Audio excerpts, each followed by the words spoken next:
Specialiųjų operacijų pajėgos yra jauniausia kariuomenės rūšis, o tarnaujantis profesionalai savo motyvacijos šaltiniu laiko Lietuvos istoriją. Kodėl tai svarbu šiuolaikiniams kariams? Tauta, kuri nežino savo praeities, tai neturi ateities. Mes iš savo istorijos turime labai daug ko pasimokyti.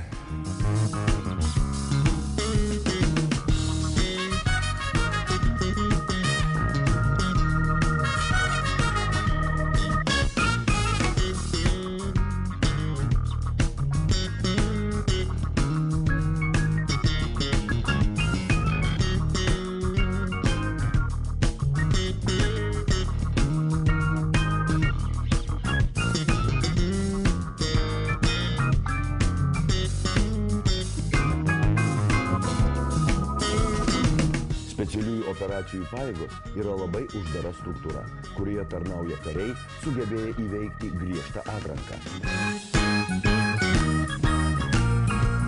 Gali atsitikti taip, kad žmogus, kuris buvo pavaldinys, kažkur jisai liks vienas ir jam reikės pačiam priimti sprendimus. Jis turi sugebėti bet kokioje situacijoje, bet kada būti pasiruošęs perimti vadovavimą ir būti tam pasiruošęs psichologiškai, morališkai, vesti kitus paskui save.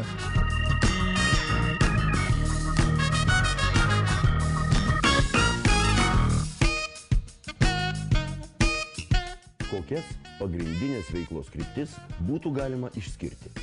Mokomės kovoti specifinėse rajonuose, tokiuose, sakysim, kraštuose nepanašiuose kaip Lietuva. Aišku, patirtis kovinė, jinai labai yra naudinga, ypatingai šalyse, kurios skiriasi nuo Lietuvos, bet pagrindinė mūsų užduotis, kuriai mes taip pat ruošiamės, tai yra mūsų tėvynės gynimas.